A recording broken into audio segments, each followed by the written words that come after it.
Good evening. At this time, 5 o'clock p.m. on Thursday, September 25th, 2025, at City of Evansdale City Hall Council Chambers, is a hearing on Laura Benson's objections to the nomination petition filled out by Jeff O'Brien. This is not a typical agenda. I will move that the agenda is amended. You do have a second sheet to the original agenda, just showing the structure of this hearing. So I will take a motion to approve the agenda as amended, showing the structure of this hearing. All in favor? Opposed? Okay. First thing on our list is to hear the allegations, I should say objections, sorry, that were recorded with the county auditor. The first specific reason that was recorded as an objection, Mark Atkins was already deceased. The signature was forged. That is page 2, number 8. Page 1, lines 1, 2 is ineligible or ill eligible and looks like 933 McCoy handwriting. The second objection was found on page 2 and this is the candidacy for affidavit for candidacy. Rod Frickson does not live at 1728 Eden. According to the Beacon listing, he sold it on contract to a grandchild. The third objection was page 2, number 4 and 5 is eligible. I think it's ineligible. Illegible. Okay, I was totally looking at that word wrong. Illegible and incomplete.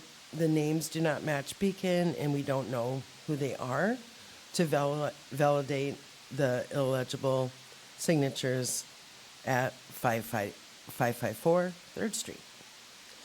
Fourth objection, page 2, line 9, Laura Benson, made by the objector. I had already signed the petition while the candidate confessed to forging Mark Atkins' signature. So all interested parties will be heard from, and the objection commission will, at the conclusion of the hearing, make a decision to sustain or not sustain the objections one at a time. We ask that all participants wait to be acknowledged before addressing the commission. We first invite Laura Benson to the podium to present her arguments. I feel like my arguments were presented in writing, and I just want to add that this was not personal, and the whole situation seems very awkward and uncomfortable for everybody, I think, in this room. But, you know, election fraud is election fraud, and it's time that the people of this community stop using nepotism to their advantage at the disrepair of our community. And that's how we got into a lot of these situations that we're uncomfortable with in the first place. One big one is the water. And it's time that we start following the rules. And that's all. Thank you, Laura. We will now invite the candidate to the podium, Jeff O'Brien, to respond. Or present, either way.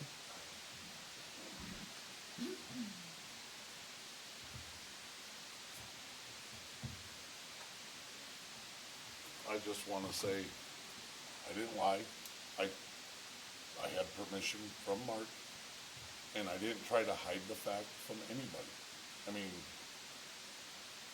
mean, me and Mark were close. Mark told me to sign a sheet, and I can call his old lady up if you guys want me to and put her on speakerphone. She's ready. And then the next one is the rod friction. I brought Rodney in. I don't know if you guys wanna let him talk or. After your, Okay, I go, so I got, and then as far as like the one on McCoy, I brought Travis Davenport, he's a squiggle in question because Oh. of his signature. Oh, And, I mean, I apologize for making everybody come here. I wasn't hiding nothing, I wasn't lying about nothing. If you want, I can call Linda and she can say that she was there when Mark said, sign it. I mean, so it's up to you guys if you wanna hear from her or. I mean, I'm not even really sure what to say. I mean, I didn't hide nothing. Mark told me to sign his signature, he was in the hospital. And, I mean, so I signed it, I didn't attempt to be fraud or anything.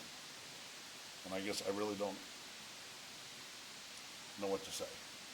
I mean, I apologize, I honestly didn't think what I did was wrong.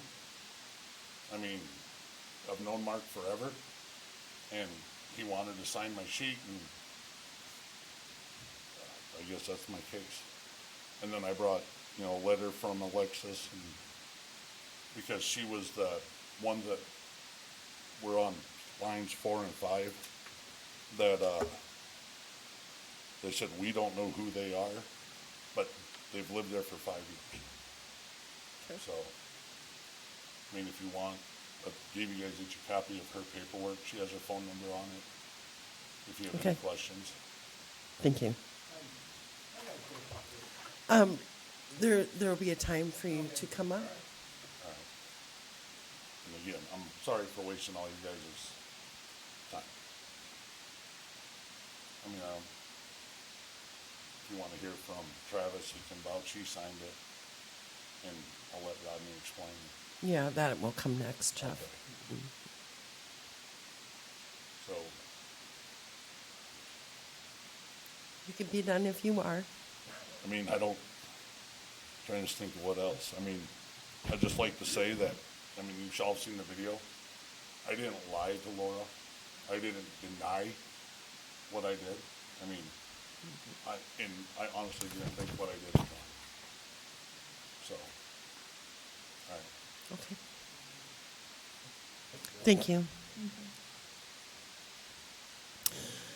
Laura, in light of the information presented to the board, do you have anything else to add?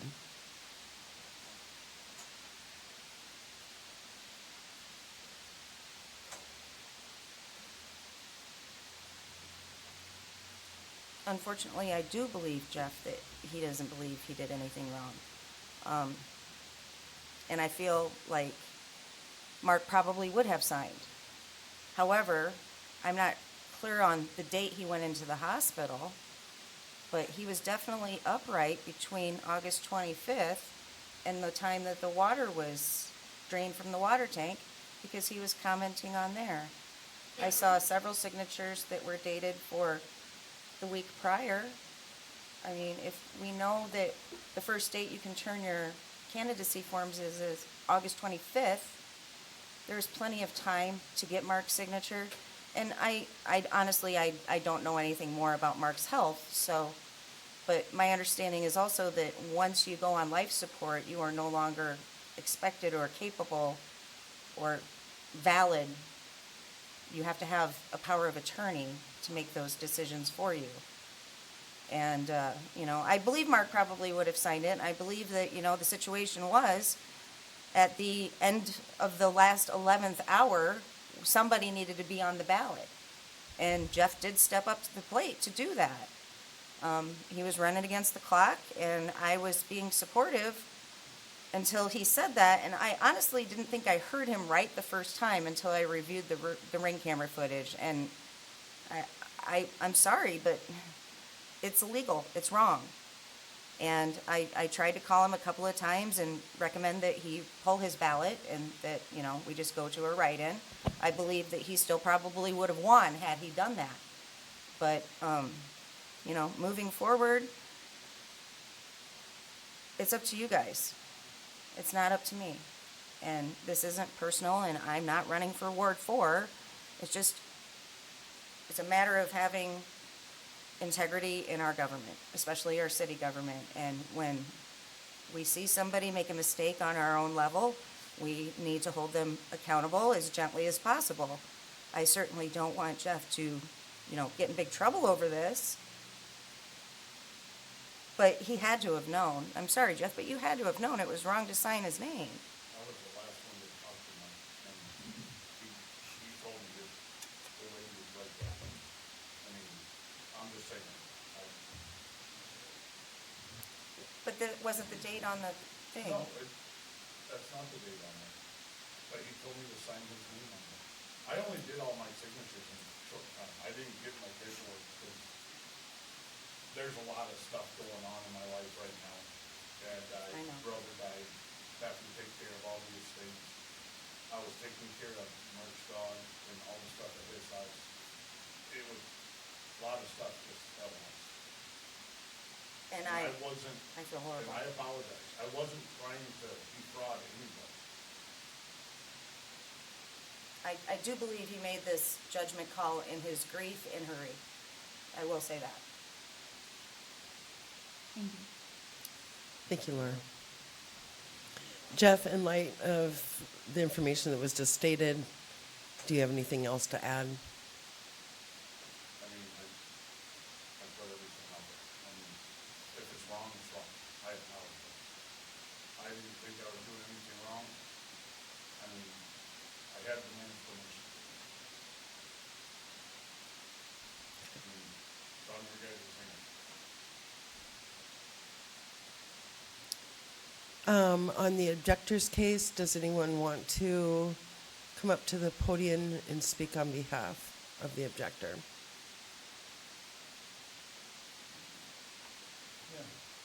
This is the objector, which would be Lori Benson.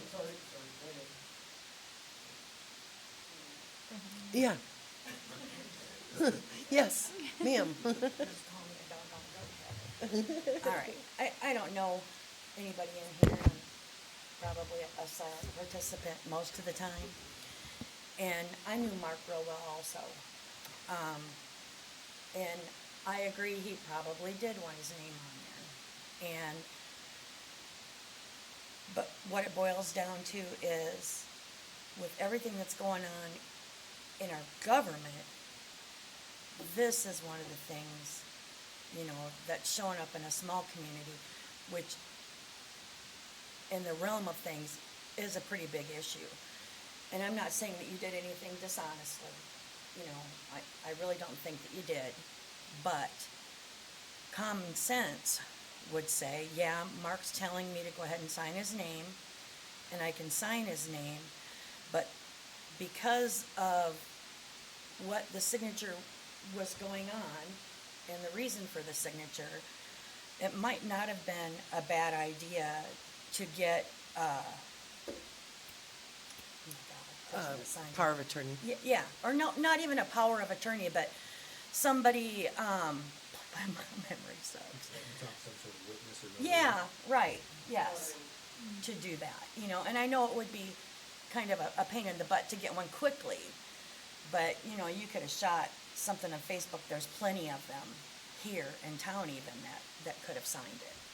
But I know where you're coming from, I don't want you to You think haven't thought about it. that I'm being negative against you, because I'm not. It's just the whole situation, and I don't know what else to say. But that's my feelings on it. Thank you, Leanne. Anyone want to speak on behalf of the candidate?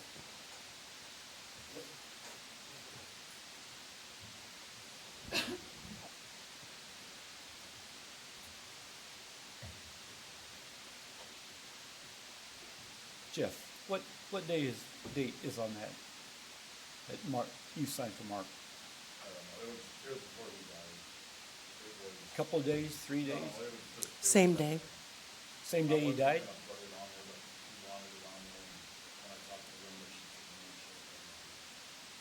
no, I was up to the hospital seeing Mark the night before he died. And he was aware of what was going on. Mark is probably up there laughing at us now because it's probably him behind a lot of this. But he was aware of what was going on. And so I would say that if he had him sign it, Mark was aware of him signing that damn thing. So that's what I got to say.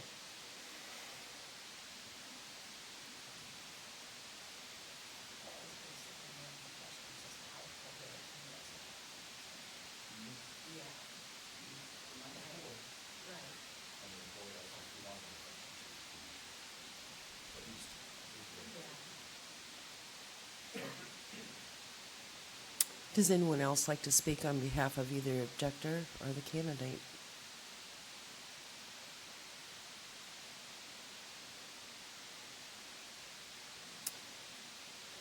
Unless there's any additional new and relevant information to provide, the hearing is actually closed. At this time, the objection committee should take, on each objection, one at a time, discuss, make findings, and then vote on whether to sustain or not sustain the objection. And this is gonna go through every single objection.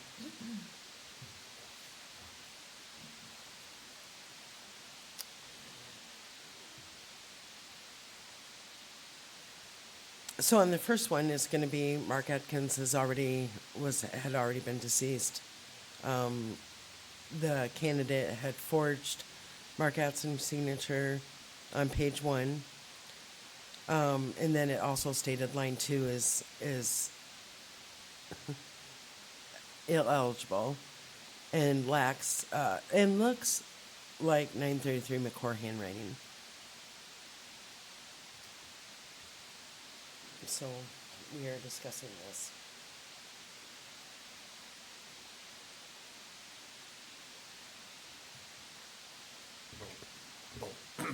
Both of those together? Well, they were put in the same objection. For the Yes. same, okay. Yep.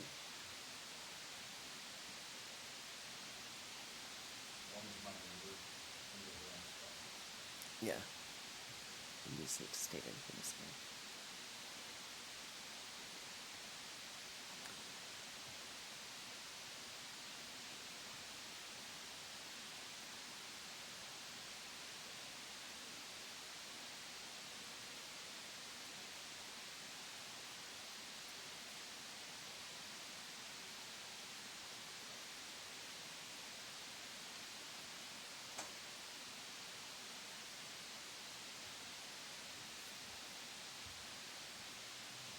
Seeing as how that was 2 signatures, even though one objection, Mm-hmm.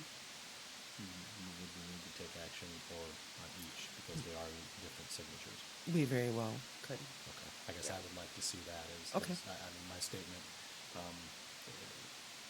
know where I'm at with the Mark Atkin contestment, but however, I have a difference of opinion on the page 1, line 2, illegible and looks like 933.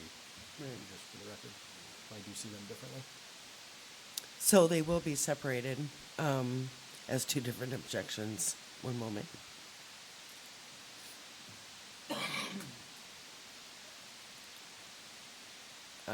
So we will deal with the first one as signature being forged, and we'll deal with that one alone.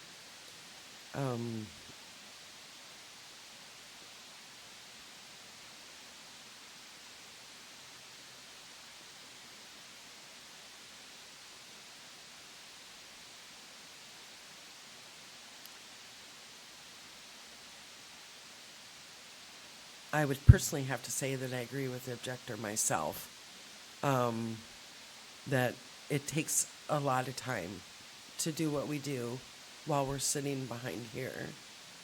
And that is just the beginning of it, is your affidavit of candidacy. It takes a lot of time in this office. Sometimes you're working into the night. You know, there's a lot to be done when you work for a city. And it's like, it takes a lot of time.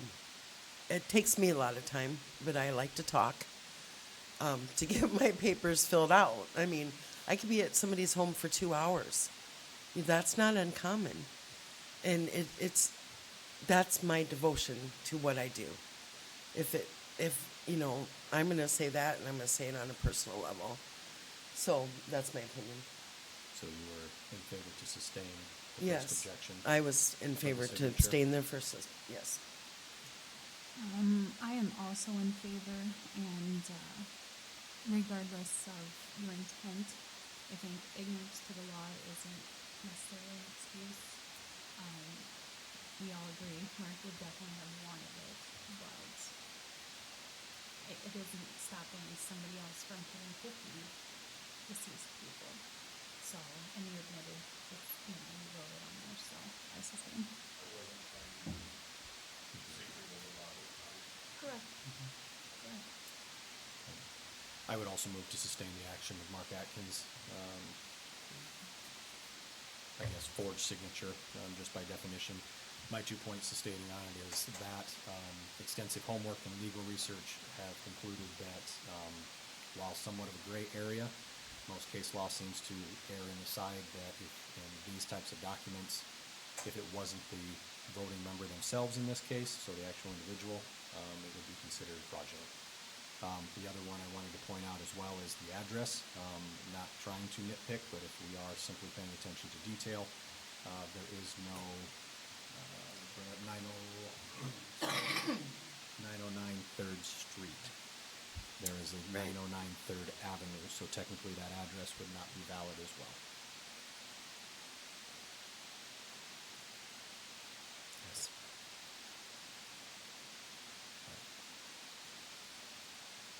I'm ready to move on to the second one of page 1, line 2 being illegible, and 933 McCoy. I can certainly start on that one. I find that one is not sustained. Being in the signature piece of it is very tough to mandate. There is a lot of, we'll just say unknowns, being that this is not happening very often, that to go through every signature on every form is, potentially next to impossible. So we must assume best intent. I also personally feel I do not see that it was supposed to be, it appears to be 913 McCoy. If I'm reading what I appear to see correctly, and I do not feel that I'm confusing it for 933, so I do not see an issue with that signature. Mine would be to not sustain that move. Okay. Do you want to continue on with the next objection then? We need to move on that one then, correct? Yeah, So, that is correct. yep, so we need your 2 input on those, please. I will also unsustain that one, just simply, it says sign your name, it looks like a signature. Most male signature, sorry, you can't read, sorry, but, most, I didn't say all. So my late husband did a B, and that's all you could read, so.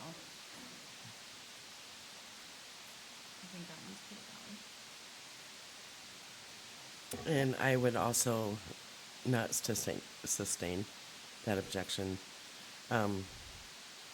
due to it appears to me that it was definitely written by 2 different people, especially the printed part. So that is not sustained for me.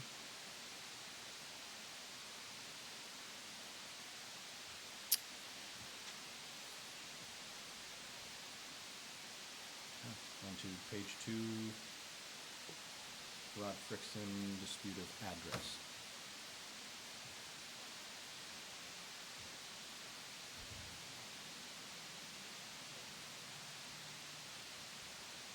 And this house belongs to his grandson now, correct? That's the way it looks. The information that we have been able to look up publicly, the legal direction we have been given, in my opinion, and then the additional arguments made tonight, that I feel is accurate, is that I see the primary property owner and the ones that live at that house, there is a discrepancy. Okay.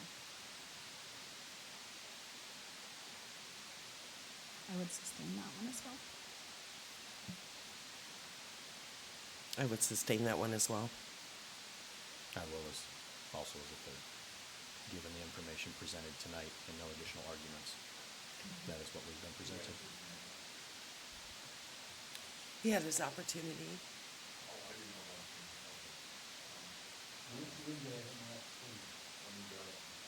Yeah, Anything to support either one of anything the- to support either, or it was to support the Well, candidate. I spoke on his behalf, but I didn't speak on my behalf. You want me to speak on my behalf? Correct, that was the time then for either the objectee or the candidate. And that's it? That's all I came, That was, yes, that was the time open. well, I can't object to No, what's going on right now. that was what was allowed earlier, which is why we opened it up to anybody in the room. Well, my understanding is just object. Well, my apologies on the misunderstanding. I misunderstood that. You what? I misunderstood too, because I thought you said Yeah. that's not for you right now. Yeah, That's I didn't get you to Okay. talk on my behalf. Nobody wants to, anything about me. It's Mayor. all about Jeff. I thought we were gonna do that. Okay. Mayor, give me just a moment. Mayor, given that it sounds like we've had several in the audience, what would the Sure. quorum permit for this? To go back to that section? We definitely could, Okay. and then we would It just, sounds like there was misunderstanding reconvene. amongst more than one Yes. in this room. And it I'm sounds okay like with more that. than one want to be heard. If that is the case, I would be in favor. I would withdraw my sustain on the motion for page 2, Rod Frickson, and hold for that. okay. And if I'll any agree new with that. evidence, I would be fine going back to that piece then. I'm in agreement as well. Okay. So just to clarify, and yes, please come up, Mr. Frickson. Just to clarify, anybody in the audience, please state, especially since we're reopening it to a general conversation, please state if it was something for the objector, or if it was something for the candidate, please, for us, if you wouldn't mind. And then, yes, please present your evidence or your case. Okay, how do you determine residence of a person? Could anybody explain that to me? What determines, Where you, yes. where you yes. throw your hat at night. That is right, that is, yeah. Where you throw your hat? Or you Well- lay down. Where you lay down. I could say that, yeah. If you have, everything is going to that address, where you stay, or if you, who you might date, or whatever, you got an address where you live, that is your address. City Hall has got my address for my bonds, my plumbing license. Would you like to look them up and see where that comes from? We're only concerned with where you actually reside. What if I'm in Deerwood Park? What if I'm camping all summer? I mean, who cares where I'm? And Ron, I believe that's what we're giving you the opportunity. If you have additional evidence that you can provide to us that that is where you are living, that's what we would like to know. What we were referring to of how the only information prior to you standing up that we had to go off of was all the public documentation that we could find in the real estate mapping from Blackhawk County. Now, I will agree, given other information, there's a way to prove that differently. But given only the information we were provided, that was the only way we had the information to allow us to take an action. So if you have a way or evidence that you can prove otherwise, that's what we would like to know.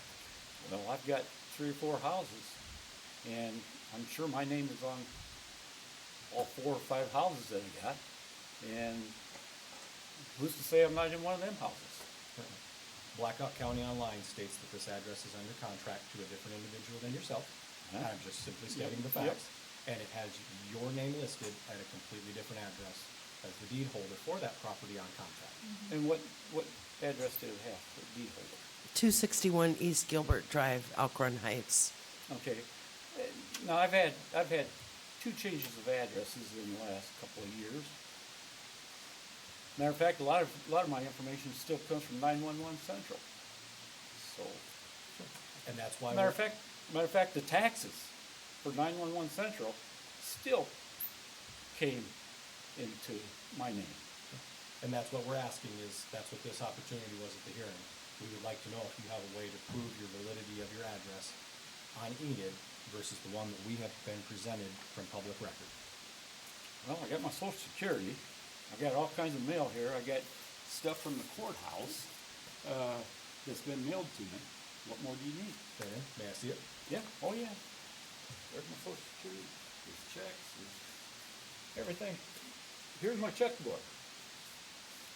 Look at my checkbook and see what's that address is on there. I don't wanna leave that there, but. Yeah, well, no, we got you. And in fact, that one you can keep just for yourself. And that one you can keep, Rod, thank you. Okay. That way we don't get too sensitive for you. Yeah.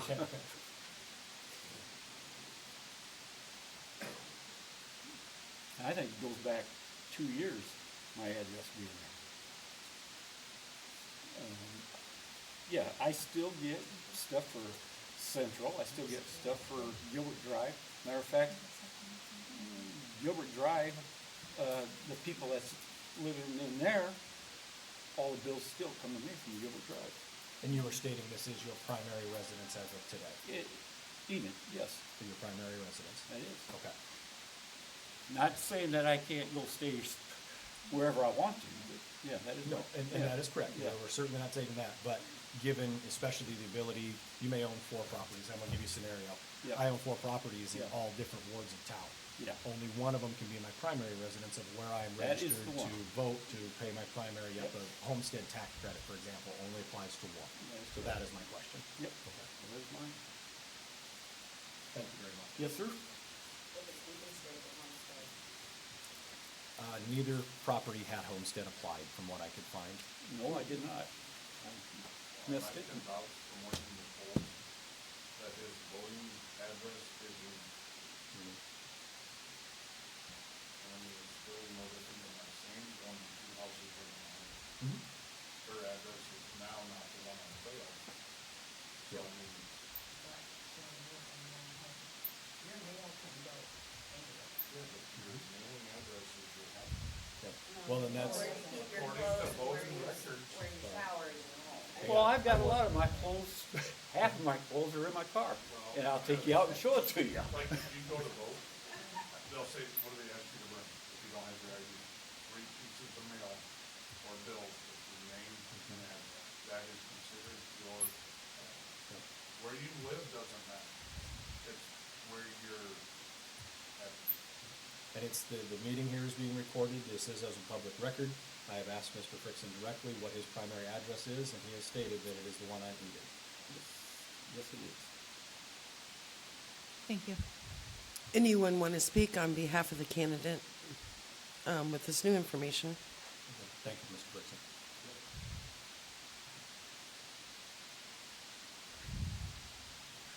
I was recently looking for Rodney to talk to him, and I asked Jeff where I could get a hold of Rodney at, and he told me he lives right over here on Enid. He didn't mention any other addresses.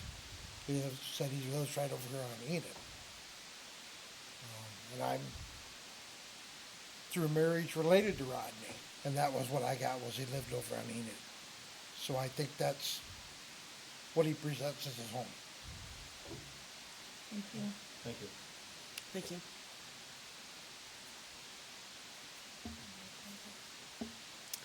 Anyone else would like to speak regarding objection number 2, which is Rod Frickson? Well, I guess, Mayor, at this time, I would like to just have the formal floor back where we were before. Okay.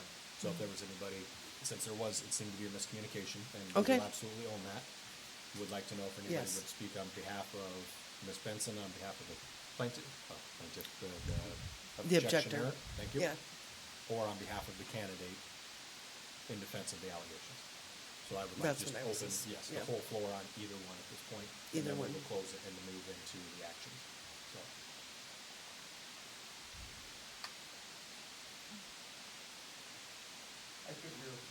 Oh, I'm sorry. Just to say then, we work to, didn't want to blow you out. It sounded extra loud up here. If anybody was in favor, in support of the objectioner, Ms. Benson, I would like to also hear now, or if you were in defense to the objections on behalf of the candidate Jeff O'Brien. I would like to hear from anybody. No, you're good. I would like to hear from anybody now, because after this, we will close it and there will be no more public comment. So I want to make sure that I'm clear, because I do not want anybody coming out with more confusion. I want to make sure that we're giving everybody a fair shot. I guess I just would like to address apparently the confusion in this room as to what constitutes living at a place. Because, as someone else already said, having mail go to a residence does not constitute where that person lives.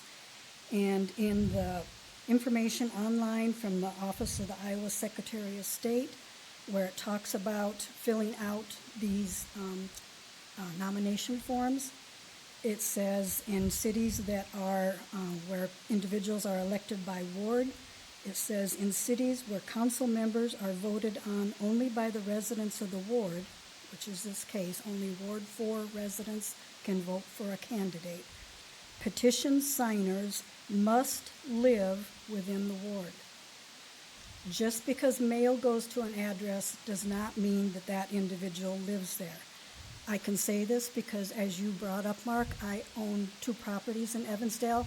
I'm sorry, excuse me, Jeff. I own one on East End Avenue, which is in Ward 1. I own one which is on Trail Avenue, which is in Ward 2.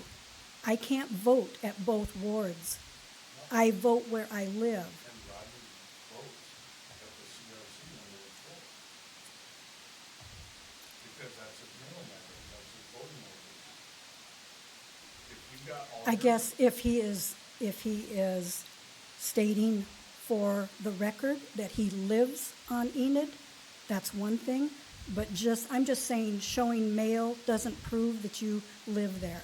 And by law, if you have moved from an address in Iowa, within 30 days, you're supposed to change your address on your driver's license, and or you face penalties and fines for not doing that. So Jeff, But that please doesn't- let her finish. just because you haven't changed a document, such as a driver's license, which you need to show to vote, doesn't mean that you still live there. It means you haven't updated your address on your driver's license. That's what that means. So I'm just saying there is apparently some confusion as to what the difference is between residence and living. And what this form is telling people, I live in this ward at this address I'm telling you. Thank you. Thank you, Sydney. In fact, I just got mail from my previous tenant that hasn't lived at East End for 5 years. I got her mail today. Doesn't mean she lives there. She hasn't lived there for 5 years. That's why they always say, to this person or current resident. Whoever's there, we don't care, take our junk mail. Candidate, do you have more to add? Oh.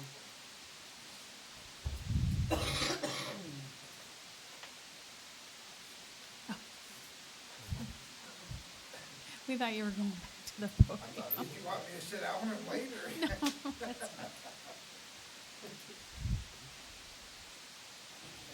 All I'm gonna say is, if all of your mail goes to one location, he can rotate through all of his houses.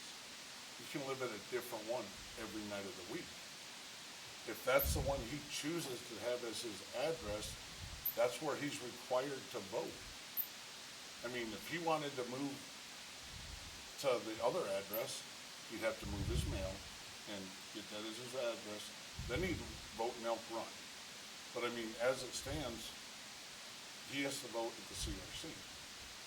I mean, that's where he votes. And I mean, if that's where he chooses to say his residence, where he stays doesn't matter if that's his residence. I mean, I own property in Waterloo, I don't get to vote in Waterloo. My address is here. I could live at the other houses, but I choose Evansdale as my residence. I mean, it's, I don't know, it's a hassle to keep switching addresses, I get that, but, I mean, there's no benefit to him voting in Ward 4 for city stuff, if he's lived there for, or that's his mailing address for 2 years. I mean, I don't know, I guess it shouldn't matter what they choose for their mailing address is where they vote. And I mean, if you go to vote and you don't have your driver's license, they tell you to bring 3 pieces of mail with your address on it. You know, like a water bill, electric bill, and a piece of junk mail. But it's gotta have your name and address. So as far as Iowa's concerned, that is his residence for voting and everything else. So, that's all I got. Thank you. Thank you, Jeff. Can I add something? Yes. So, as a previous landlord for 15 years, if you go into a court to file an eviction, if they get mail there, they're a resident there. So.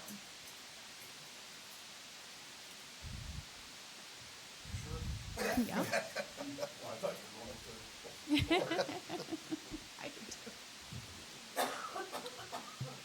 I think that you're splitting hairs. Well, this whole thing is splitting hairs. If you want to go strictly by what the law says, what Jeff did was wrong. Jeff admits to that.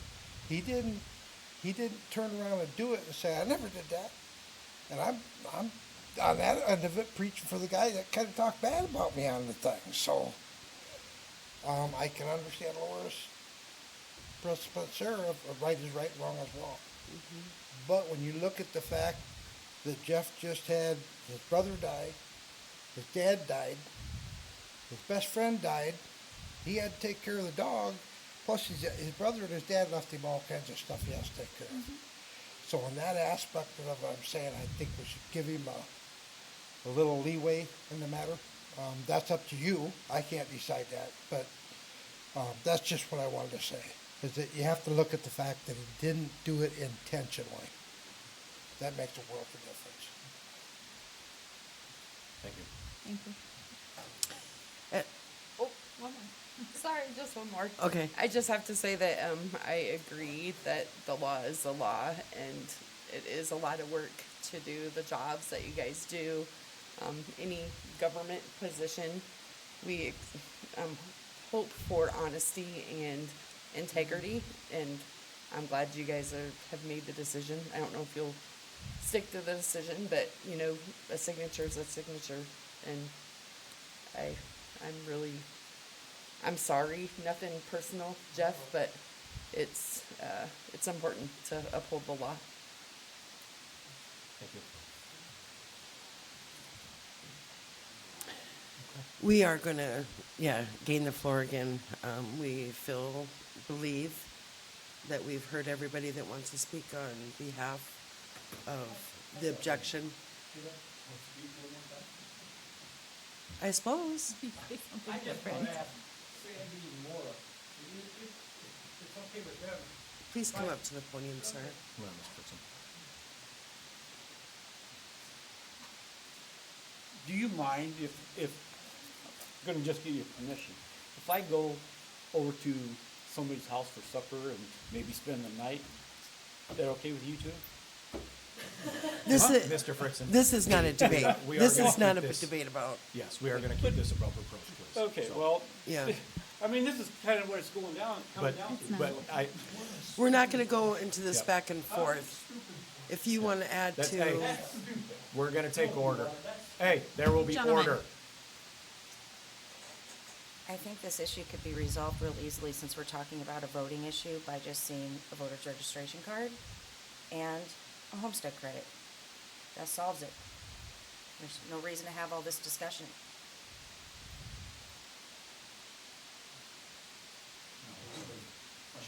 Chief Dean. Give a little law enforcement perspective on this. So when it comes to determining an address for somebody, obviously it's not black and white. From a law enforcement perspective, oftentimes, when we are trying to determine whether somebody lives at a location, we ask for a piece of mail. We ask them, do you get your mail? That doesn't always, that isn't 100% that somebody actually lives there. Sometimes, people live at places where their name isn't necessarily on the homestead credit, or their name isn't necessarily on the Beacon tenants a lot of times. So, I would, like Laura said, I think the voter registration would probably be the best thing to turn to when it comes to address. As it relates to signing someone's name, this is, in my view, this is a he said, she said. I'm sure Jeff has great intentions, and no doubt Mark would have wanted his name on it. He is saying that Mark told him to sign his name. Do you have any other evidence other than what he told you? Yeah, the lady in call, she was in the. Well, vouching is really no more. That's the only evidence. Yep. You could have 100 people on your side, it's still a he said. Yep. I guess what I'm trying to. I'm owning up. I understand. What I'm trying to present is, we have no way of knowing whether Mark gave that permission any more than we have one way or the other. It's a he said, she said. He's saying he had permission, well, how do we know that?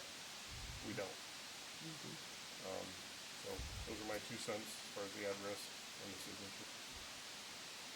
Any questions? Thank you, Chieftain. Yep. Okay.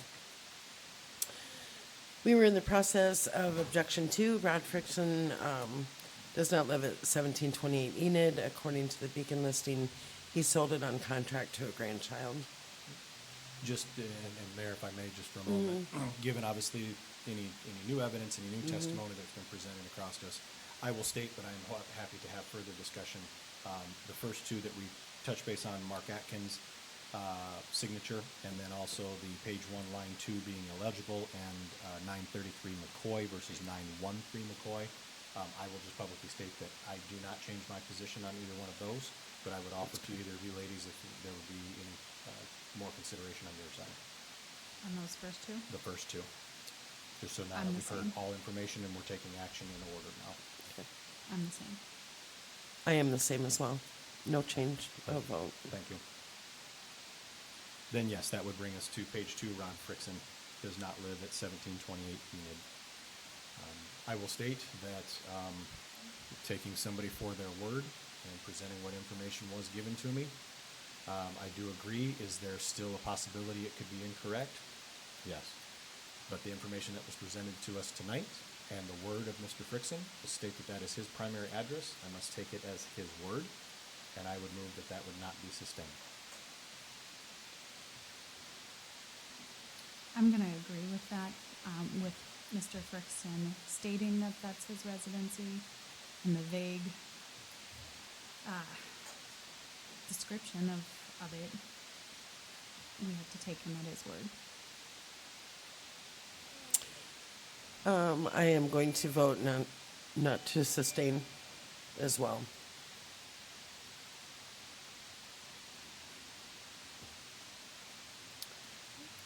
Page 2, 4, and 5 is, I'm just having a hard time with that word. Illegible. Illegible. It just,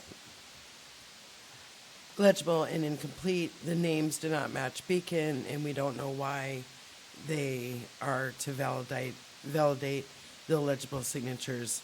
554 3rd Street. I will state that our city attorney had actually got the original homestead credit application, and her signature is the same. So I will, I'm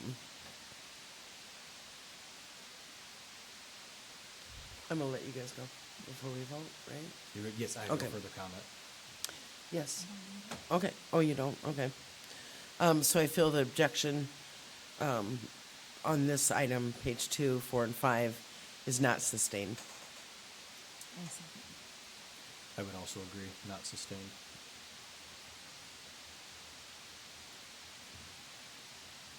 And then, Laura, I don't think you want us to vote on your signature. Is that correct? I mean, you put your signature on there. I guess you had an opportunity to cross it off, or you didn't have an opportunity? I wasn't even Okay. Done. And he was in a hurry. So, as soon as I put the date down, he left. Well, the objection is you had already signed it on page 2, line 9. You'd already signed the petition. Well, he confessed to forging Mark Atkins' signature. Because I had to go and sign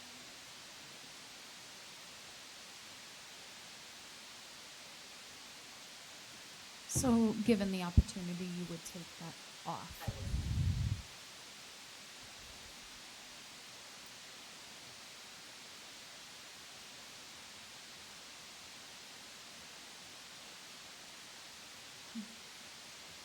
Mayor, and I apologize to put you on the spot as well. I know, off of all the reading and things that I've done and what we've discussed this week, did the elections office give us direction on that one? As far as somebody wishing to withdraw their signature on a ballot or on a candidate form afterwards? I actually did speak with the elections office, and they had stated that it was they just stated no, that should have been handled immediately, right then and there. Unfortunately, that was. Okay.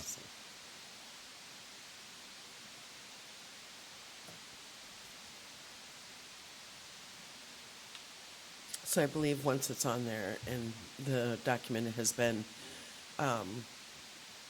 turned in to the elections office and his signature, Jeff O'Brien's signature, had been notarized, then there's no longer an opportunity to remove your signature. So that one, for me, is non-sustained. This one's a hard one, because you did have time to take it off and didn't. Or, I don't believe I did. And as soon as he was in a hurry, he believed that the office closed at 4:30 and it was already like 4:08. And so, that was part of the situation while I had it pen in hand.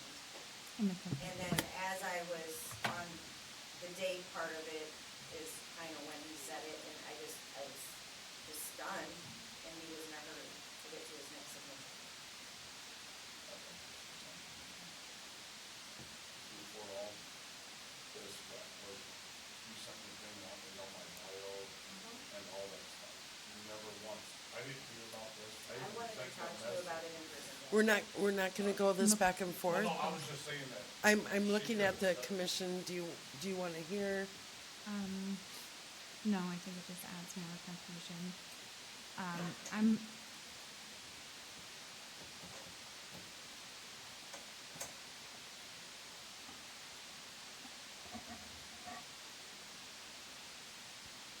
I'm probably gonna unsustain that as well, because I think you should have spoke up at the time.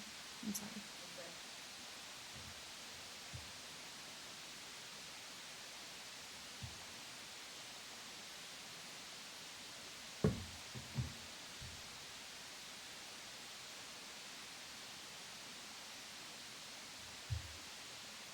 It is a gray area. Even referencing some legal items I had handy. Rightfully, what we are supposed to do is that once it is notarized, it is now a legal document and it's not supposed to be changed. Given that is what at least I interpret the law in my limited non-legal experience, I'll absolutely say I will have to find in not sustaining that objection.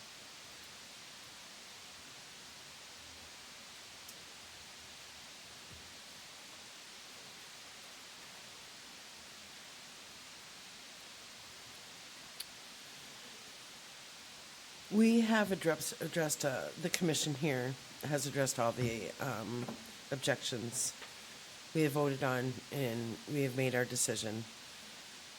We will have the decision, and just like you just heard it, on each objection, we all voted individually.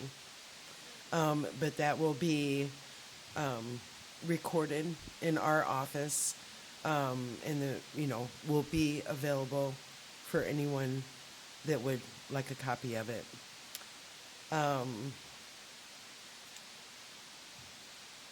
Really, that is the end of the meeting. And I believe our findings are turned into the election office Yes, with their outcome on whether the name can remain. Yes. Is that the correct understanding? that is correct.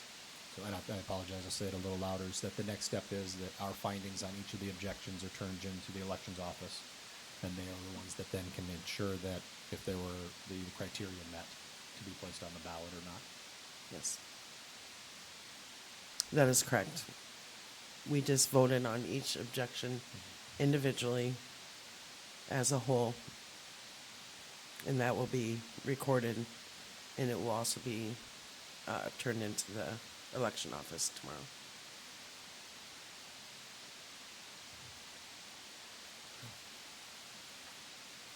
Will you be able to review your votes? We all voted the same. You want me to go over them? She- Oh, yep, for each one, sure. You want me to spell them all out or just? Okay. Go ahead, Misty. On the first one, we sustained, and then all the other, the last four were unsustained. That's correct.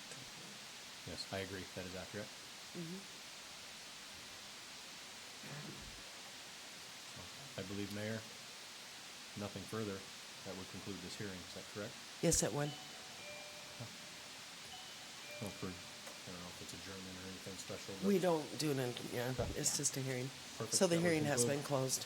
All right. Thank you. Thank you all. Thank you for all attending and giving us your opinions.